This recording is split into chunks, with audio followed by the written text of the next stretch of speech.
두통의 종류에는 긴장형 두통, 편두통 같은 1차성 두통이 있으며 2차성 두통으로는 거미막 출혈, 경막밑 출혈과 같은 생명을 위협할 수 있는 위험한 두통이 있습니다.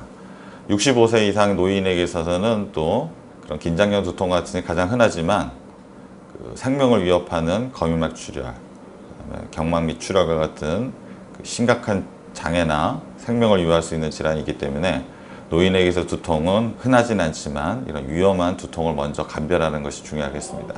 편두통은 우리가 한쪽으로만 이렇게 흔히 머리가 아프면 편두통이라고 생각할 수 있는데 편두통과 긴장형 두통은 기전 양상이 다릅니다. 긴장형 두통이라는 것은 목 근육이 뭉쳐서 아니면 측두 근육, 턱관절 주변에 이런 근육이 뭉쳐서 그런 것이 2차적으로 머리가 지끈지끈 아프고 묵직하게 아프는 양상의 어떤 통증인데 그게 심하면 콕콕 쑤시는 것이 편측으로만 와갖고 편두통으로 오긴 하긴 하는데 대부분 근장형 두통이고 편두통의 원인은 옛날에 혈관 확장에 의해서 오는 거라고 생각을 했었는데 지금은 뇌신경 전이의 어떤 역치가 변화가 의해서 이제 온다고 가설이 있지만 아직 정확한 원인은 좀 모르는 상태입니다. 편두통의 특징은 밝은 곳에 있을 때 더 심해지고 구토나 구역주를 유발할 수 있고 심장 박동이 뜨듯이 욱신욱신 심장 박동수와 같이 통증이 이렇게 같이 진행하는 것 같은 이런 양상을 보일 때 그 셋 중에 두 가지 증상이 있을 경우 편두통을 의심해 볼 수가 있습니다. 편두통은 대개 여성들에게서 훨씬 많고 특히 20대, 30대에서 많이 있습니다.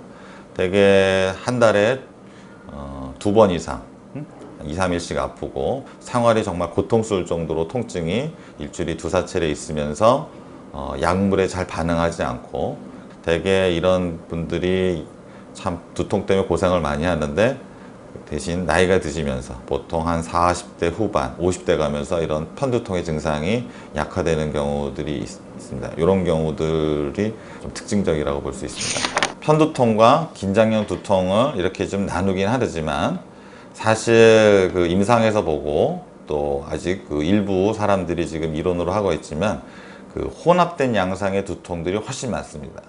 편두통 같으면서도 두통이고 그래서 새로운 가설들이 경추, 2, 3번 경추의 어떤 신경들과 연관돼서 뇌관의 어떤 신경들의 문제로 인해서 오는 이런 혼합된 통증의 양상들이 흔하기 때문에 긴장형 두통을 치료하면서 편두통의 증상도 완화되는 경우들이 있습니다.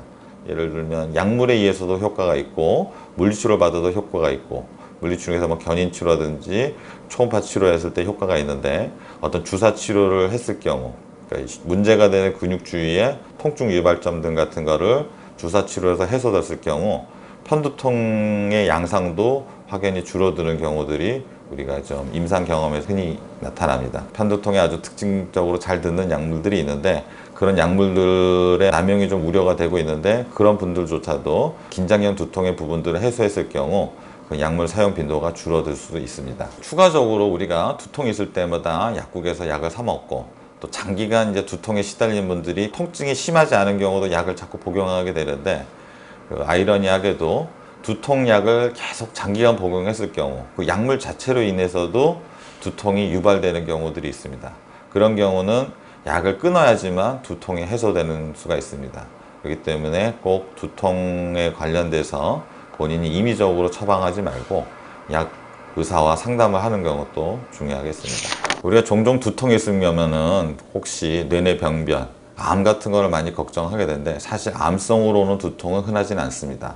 그러나 노인에서 65세 이상의 경우 신경학적 증상이 나타나는 경우 그리고 새로이 발생된 새로운 양상의 두통, 점점 심해지는 양상의 두통, 신경학적 증상으로 해서 뭐 마비가 온다거나 성격 변화 그리고 의식의 어떤 저하가 보이는 경우 갑자기 두통이 시작되는 경우 예를 들면 아침에 일어났을 때 두통이 막 머리가 깨지듯이 시작하는 것이 갑자기 시작된다거나 그러면서 의식 저하가 오는 경우 또 최근에 발생한 두통이 약물 치료에 반응하지 않는 경우, 이런 양상이 있을 경우는 꼭 병원에 방문해서 MRI나 CT 검사를 필요로 하겠습니다. 생명을 위협할 수 있는 질환 중에 거미막하 출혈, 경막밑 출혈 이런 것들이 있는데, 거미막하 출혈은 아까 얘기했듯이 갑자기 심하게 두통이 납니다. 아주 벼락치듯이 생전 처음 겪어보는 이런 두통이 나타나면서 혈압을 재봤을 때 혈압이 높은 경우들이 한 40-50% 정도 되고, 의식저하가 나타나는 경우들이 한 30% 정도 됩니다. 이런 경우들은 본인이 잘 인지를 못하는 경우들이 있어서 옆에 있는 동료가 갑작스럽게 두통을 호소하면서 의식이 좀 저하되는 경우가 있을 때는 반드시 빨리 차를 불러서, 아니면 119를 불러서 응급실을 통해 가서 검사를 해봐야 됩니다. 그렇지 않은 경우들이 있는데, 거미막하 밑에 뇌혈관 중에 혈관 꽈리들이 있습니다.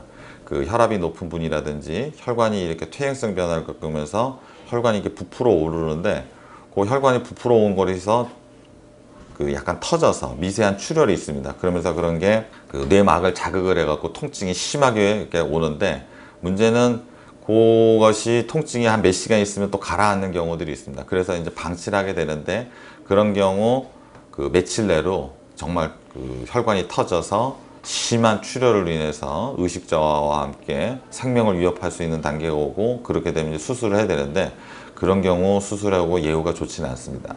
그래서 어떤 벼락치듯이 갑작스럽게 발생한 어떤 통증들이 있을 경우는 반드시 응급실을 방문해서 검사를 해서 미리 사전에 처치를 하는 것이 중요하겠습니다. 그리고 노인분들에게서 또 경막밑 출혈 같은 것이 흔히 있을 수 있는데, 혈액 응고를 방지하는 와파린 같은 약을 먹고 있을 경우 경막밑 출혈이 올 수 있고, 또 흔하게 노인분들이 어디 이렇게 넘어지거나 어디 부딪혀서 외상을 입어서 이렇게 경막밑 출혈이 오는데, 치매가 있거나 어떤 기억력이 좀 저하가 있는 경우 자기가 다친 거를 이렇게 잊어버리는 수가 있습니다. 그러면서 의식이 약간 흐리고 만성적으로 두통을 호소하면서 좀 말은 약간 어눌해지고, 보호자분들이 조금 세심하게 관찰하지 않으면 모를 수 있는 경우들이 있습니다. 그러다가 이제 갑자기 좀 나빠지는 수가 있는데, 외상을 입었거나 어머니 아버님 중에 뭐가 외상을 입은 것 같은데 어제하고 오늘 좀 양상이 좀 다르다, 그래서 두통을 좀 많이 호소한다, 반드시 외상을 또 입었다는 것을 알고 파악을 했으면 반드시 가서 CT나 MRI 검사를 해서 조치를 취해 되겠습니다. 3차 신경에 눌려서 오는 두통이라든지 대상포진을 앓고 나서 오는 두통, 뭐 이런 거 좀 흔하지 않은 두통들도 있지만, 또 요즘 뭐 노인분들이라든지 40, 50대 이후에 어떤 천식 오래를 앓고 나서 폐가 안 좋아서 폐쇄성 폐질환을 갖고 있는 경우, 이런 경우 적혈구 수치가 올라가서 또 새벽에 어떤 대사 환기가 안 돼서 오는 통증들을 흔히 호소하는 경우들이 있고, 또 투석 환자들이 또 통증을 자주 호소하는데, 이제 투석을 할 경우 뇌의 어떤 삼투압 변화에 의해서 오는 통증 양상들, 그리고 암성 두통이 있는데, 암성 두통은 암 주변으로 전해 규정이 이제 불균형을 일으켜서 이제 통증이 오는데, 암으로 인한 두통은 조기에 발견하기는 어렵습니다. 두통 양상이 암으로 인해 신경학적 양상이 나타난 경우들이 좀 진행이 됐을 때 나타난 경우들이 있어서, 그런 것이 무섭기 때문에 우리가 또 MRI, CT 노인분들이 있을 때 찍어보는 이유가 되기도 합니다.